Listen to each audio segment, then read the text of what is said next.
Widow's Valley earned its name long before Elara Ward ever lit her first candle. The wind carried stories here, stories of men lost to the mines, of families broken by the mountain's hunger, of wives who waited until their hair turned silver and their hearts turned quiet. But none of them waited the way Elara did. Every evening, when the sun dipped behind the jagged ridge and the shadows stretched long across the valley, she performed the ritual that had become as familiar to her as breathing. A match struck. A tiny flame flared. The candlewick caught. And warm, golden light filled the small cabin. Elara's hands, once steady, now trembled every night as she placed the candle on the windowsill. Her voice, once strong, now softened into a cracked whisper. "Find your way home, Daniel," she murmured. "I'm still here. I'm still waiting." 7 months. 7 long, aching, trembling months.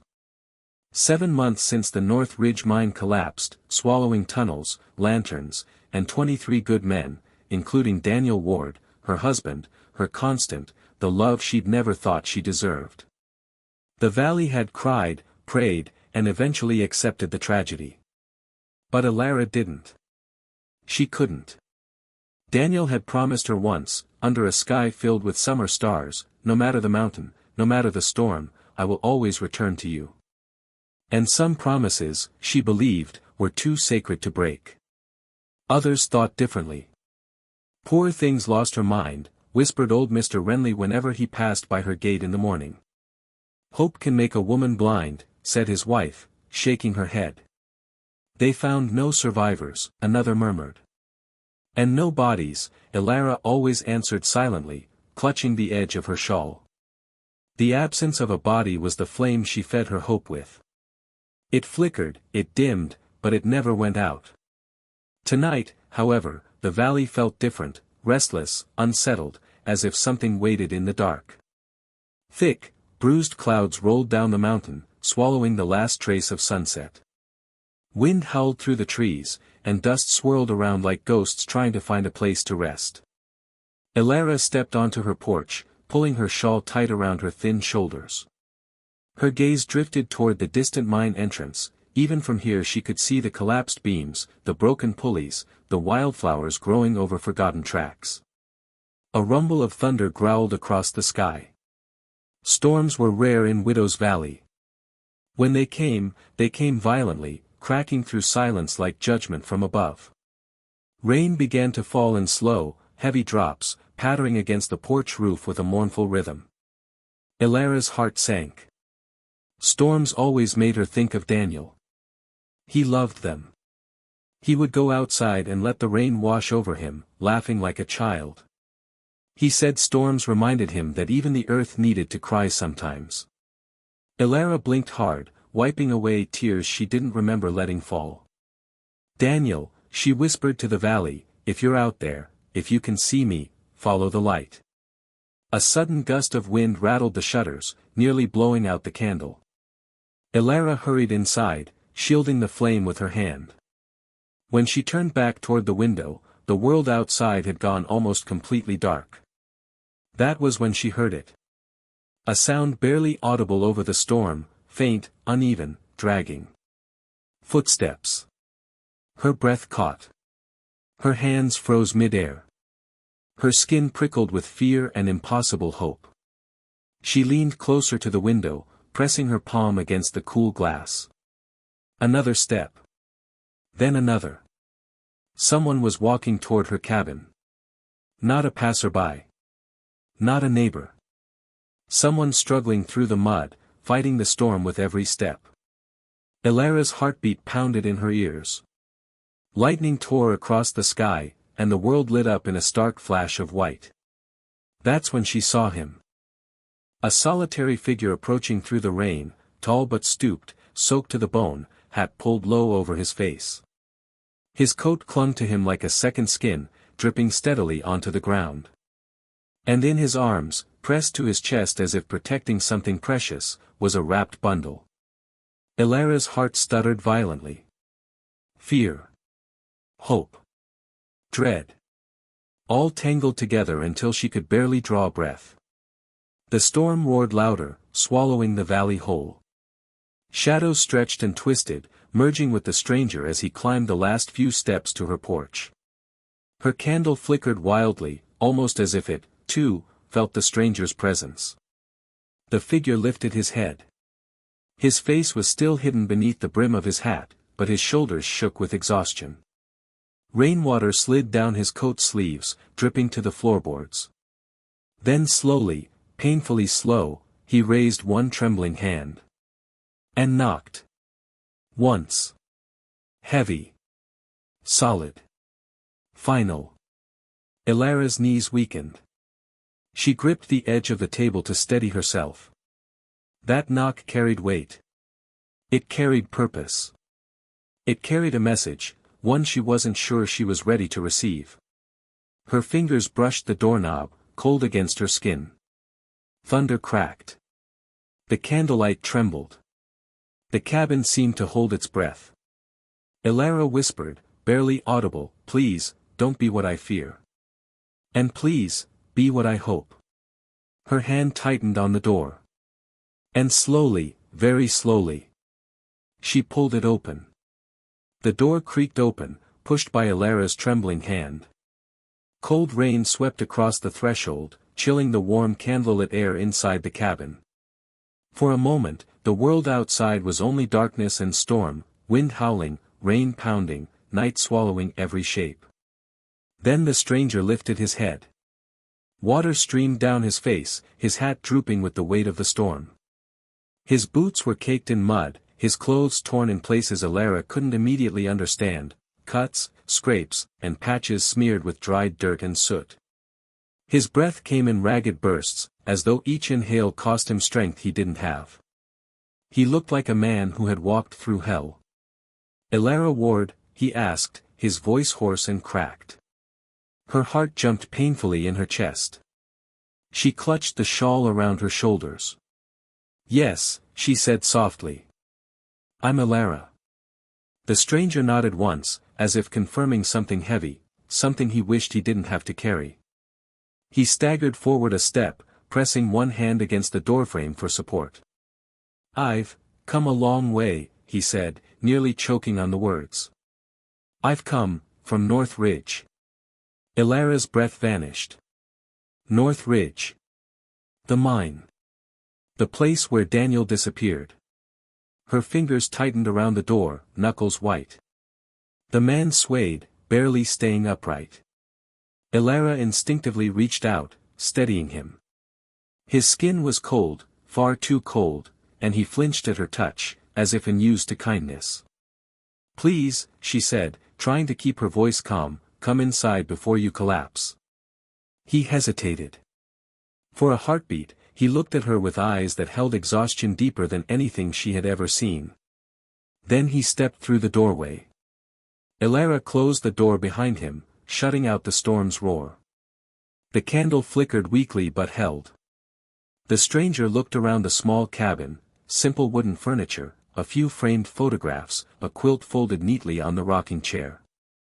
His gaze lingered on the candle in the window. "You kept a light burning," he murmured, almost to himself. There was something like respect, or sorrow, in his tone. Elara swallowed hard. "It's for my husband," she said, her voice barely above a whisper. "For Daniel." The stranger's jaw tensed. His eyes shifted downward. He clutched the wrapped bundle tighter against his chest. Elara noticed for the first time how carefully he held it. Not like luggage. Not like a burden. More like something fragile. Something important. Something meant for her. Fear crept up her spine. "What's that you're carrying?" she asked quietly. The man didn't answer right away. Instead, he staggered toward the fireplace and sank to the floor beside it, as if his legs could no longer bear his weight. Elara rushed to throw more wood on the fire, sparks dancing upward as the flames grew. Warm light washed over the stranger, revealing more details, scratches on his cheek, a bandage poorly wrapped around his forearm, and eyes that looked haunted. He finally spoke. "My name is Silas," he said. "Silas Grant." I worked in the mines with Daniel. Elara's heart thundered. The room swayed for a moment. Silas Grant. She remembered Daniel mentioning him once, good man. Quiet. Works hard. Someone I trust. Silas looked at her, something heavy and painful in his gaze. I've come, he said slowly, because he wanted me to. Elara's breath trembled out of her lungs. Her hands shook so badly she had to clasp them together. Is he alive? She whispered. The question filled the room like a fragile glass ornament, one that might shatter with the slightest wrong move. Silas's face tightened. He lowered his gaze. And Elara felt her heart cave in. No, she whispered, stepping back, shaking her head. No, please, no. Silas lifted a hand, weak but pleading. Wait, let me explain. Please. Elara sank into the chair beside the fireplace, eyes burning, breath coming in uneven gasps. Silas took a long moment, steadying himself, as if his own strength was tied to the story he carried. The collapse, it was worse than anyone knew, he began. Daniel and I were in the lower tunnel when the beams gave way. Dust, rock, everything fell. I was pinned for hours. Daniel, Silas swallowed hard. Daniel freed me. He dug until his hands bled. He saved my life. Elara pressed a fist to her mouth, stifling a broken sound. Silas continued, voice thick with grief. But he couldn't get out. The tunnel behind him collapsed. He knew he was trapped. We talked, for a long time. He told me, if I ever got free, I had to find you. Tears streamed down Elara's face, falling onto her hands. Silas's voice cracked. He wasn't afraid of dying. He was afraid of leaving you without knowing how much he loved you. He made me promise. Promise. Silas looked down at the bundle in his lap. He wanted you to have this. Elara stared at the bundle, heart pounding, breath unsteady. Silas, she whispered, voice trembling. What is it? Silas slowly unwrapped the cloth. Inside was a small wooden music box, hand-carved, delicate, smoothed by Daniel's fingers. She recognized it instantly. Daniel had been whittling it for weeks, refusing to tell her what it was for. Attached to it was a folded note, the paper stained with dust and Daniel's handwriting smudged but still readable. Elara's breath broke in her throat. Her fingers hovered, shaking violently, unable to touch the box just yet. Silas watched her with compassion mixed with guilt. He carved it for you in the mine, when we still believed we'd make it out. He wanted to finish it before your anniversary. Silas wiped a bit of mud from the wood. He said, he didn't need a way out, as long as he left something behind for you. Elara cried silently, tears falling onto her lap like rain outside. Silas lowered his head, voice hoarse. He loved you more than his own life, Elara. He wanted you to know that. The storm outside rumbled, but inside, only the crackling fire and Elara's quiet sobs filled the air. After a long moment, she whispered, barely audible, Silas, how did you survive? Silas hesitated. And something unreadable flickered in his eyes. Silas didn't answer immediately. The firelight flickered across his face, throwing shadows that deepened the hollows beneath his eyes. Elara watched him, breath trembling, heart caught between dread and the faintest thread of hope she didn't dare name. How did you survive? She repeated, voice softer this time, but heavier. Silas exhaled slowly, a long, weary sigh that seemed to carry the weight of 7 months of nightmares. It wasn't luck, he murmured. It wasn't the rescue team either. They don't know half the truth about what happened down there. Elara leaned forward, her fingers clenching the edges of her shawl. What truth? She whispered. Silas shifted closer to the fire, as if gathering warmth gave him strength to speak. The flames reflected in his eyes, eyes that had seen something few men lived to tell. When the tunnel collapsed, he began, everyone thought the lower levels were lost completely. But not all of them were. Some chambers stayed intact, sealed off like tombs. Elara shivered. Silas's voice lowered. We were trapped in one of those chambers, Daniel and I. The air was thin, the dark so heavy it felt alive. At first, we screamed for help. Then whispered. Then, nothing. The crackle of burning wood filled the silence. Daniel was hurt, Silas said, jaw tightening. His leg was pinned under debris. I tried to move it, but every time I did, he hissed in pain. He stopped me eventually. Told me to save my strength. Elara wiped a tear from her cheek, though many more followed. He held the lantern, Silas continued, because the light calmed both of us. We talked. About home. About you. About the future he wanted, if the mountain ever let him out again. Silas's voice broke briefly, before he forced himself onward. But after a day, the lantern died. We were left in complete darkness. I don't know how long we were like that, hours, days, time didn't work down there. Only fear did. Elara pressed a hand over her mouth. Then, Silas said, eyes distant, we heard something. Elara's breath caught. Not rescue, Silas added quickly. Not tools. Not voices. He paused. A hollow sound, air.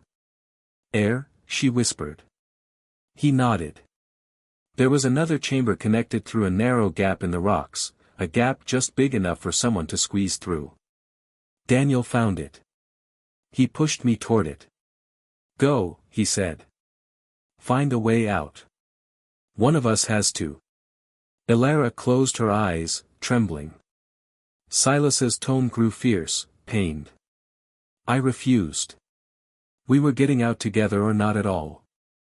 But Daniel, he knew the collapse had weakened the entire passage. Only one of us could crawl through without bringing the rocks down. Elara swallowed back a sob. He insisted. Said you were waiting for him, and if he couldn't return to you, then I had to. I didn't want to leave him. God knows I didn't. But he pushed me, hard. He made me promise. Silas's voice cracked. He made me promise to deliver the box and tell you everything. Elara clutched the music box to her chest, tears falling steadily. And you found your way out, she whispered, though her voice sounded distant to her own ears. Silas shook his head. No. I didn't find my way out. The mountain forced me out. Elara blinked, confused.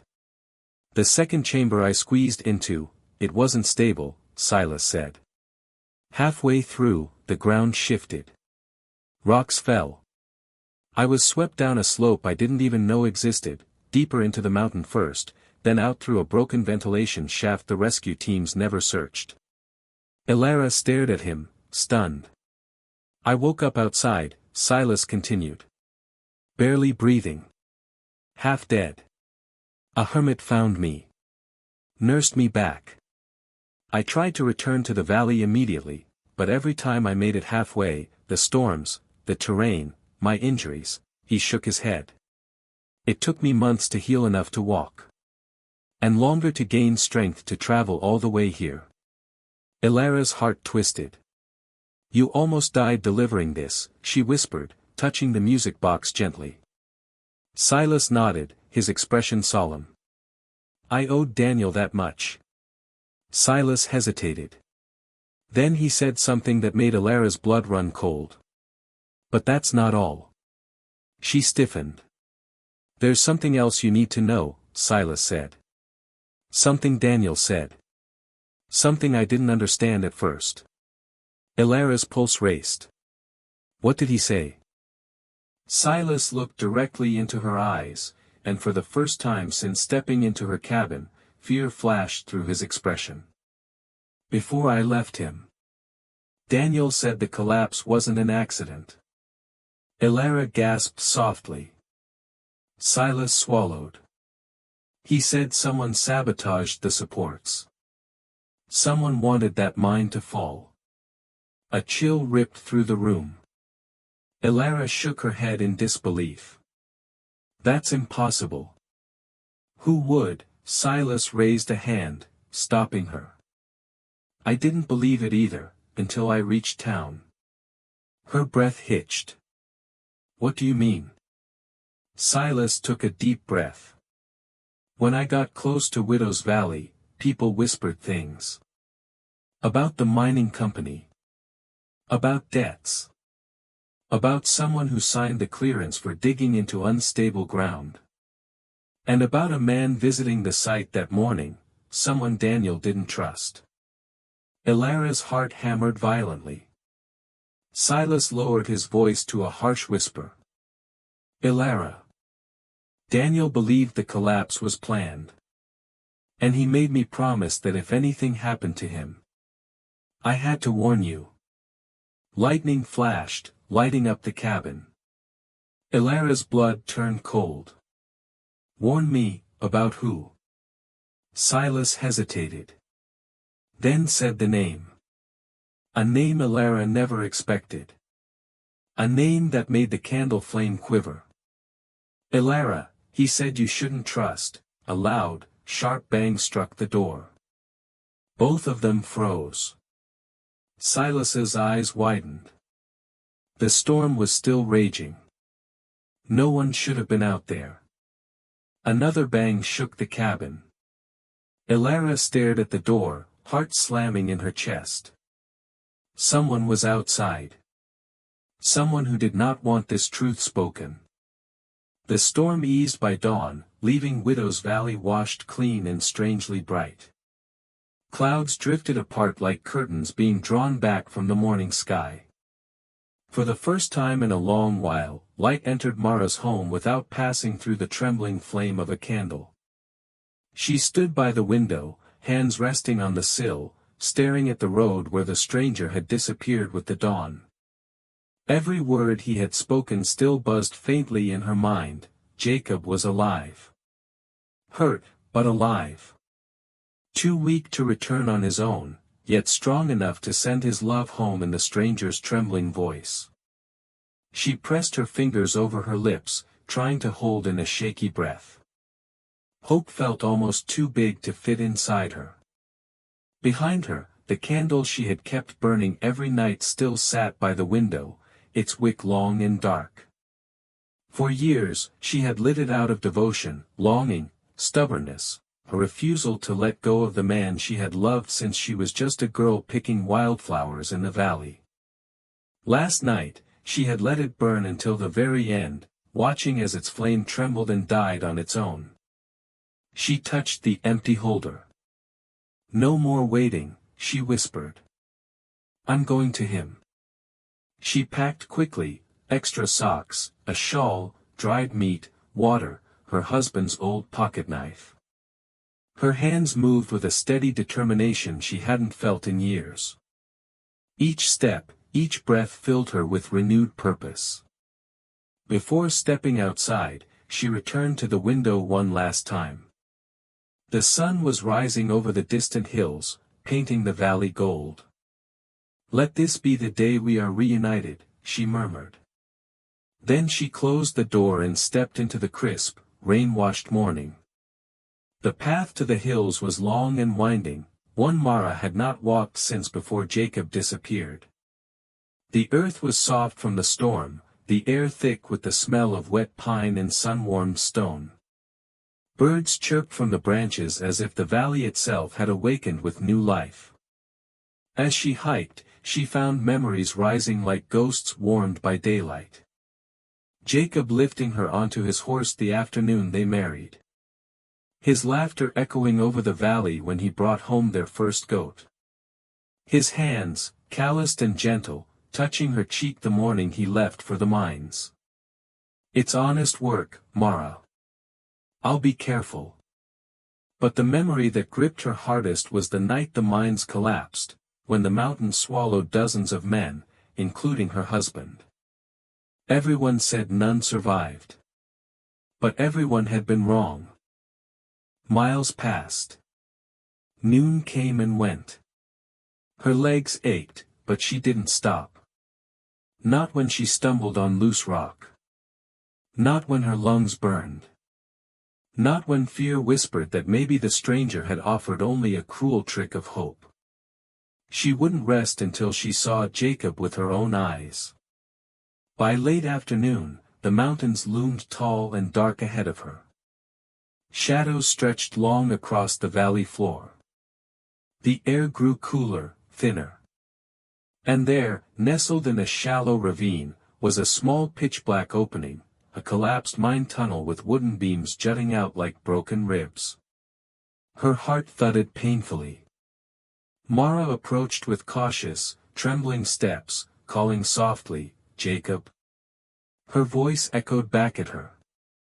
She tried again, louder this time. "Jacob?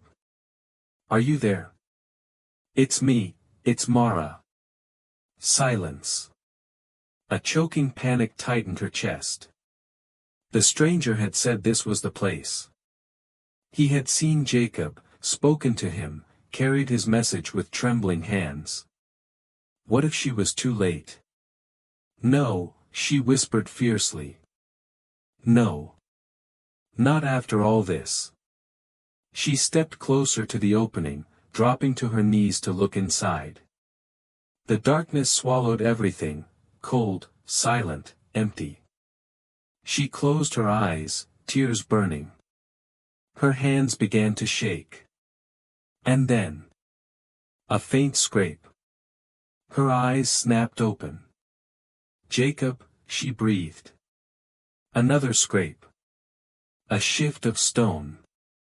A low, hoarse whisper that didn't sound human at first. "Mara." The world tilted. She crawled forward, her fingers clawing through dirt and rock until her hand brushed something warm, a hand. Rough. Weak. Trembling. "Jacob," she cried. Fingers curled around hers, squeezing with what little strength remained. You came, of course I came," she sobbed, pulling him gently toward the faint light. "I never stopped waiting. Not one night. Not one single night." Minutes stretched as she helped inch him out of the narrow opening. His face finally emerged into the daylight, thinner, bruised, dust-covered, eyes sunken but shining. And yet, he smiled. "You're real," he whispered. "I prayed, every night, that you would be." She cupped his face, sobbing openly now. "I thought you were gone forever." "Not while you were still waiting," he murmured. He collapsed into her arms, exhausted. She held him tightly, grounding him with the warmth of her body. For a long time, neither spoke. They simply stayed there, husband and wife, wrapped around each other, breathing the same air again after years of separation. The journey back to Widow's Valley was slow. Jacob leaned heavily on her, each step small and labored. But he walked, because she held him up, because her hope gave him strength, because the valley was no longer a memory but a promise waiting for them. By the time the two reached their cabin, the sky was streaked with indigo and rose. Neighbors who had seen Mara leave returned cautiously, believing she had gone to say a final goodbye to her past. Instead, they watched as she led a half-starved, weary man toward her door, a man they all thought dead. Whispers rose like wind over the fields. A few gasped. A few cried. Mara didn't hear any of them. At her window, the candle still sat, empty, cold, wick charred. Jacob touched it, voice trembling. "You kept it burning." "Every night," she said. "Until you found your way back to me." He looked at her, eyes soft with disbelief and wonder. "I'm home, Mara." She reached for his hand and lit a new candle. Not for hope, but for gratitude. As its flame rose, warm and steady, It filled the home with golden light, the same light that had welcomed him back from the darkness. And for the first time in years, Widow's Valley glowed not with mourning, but with a miracle.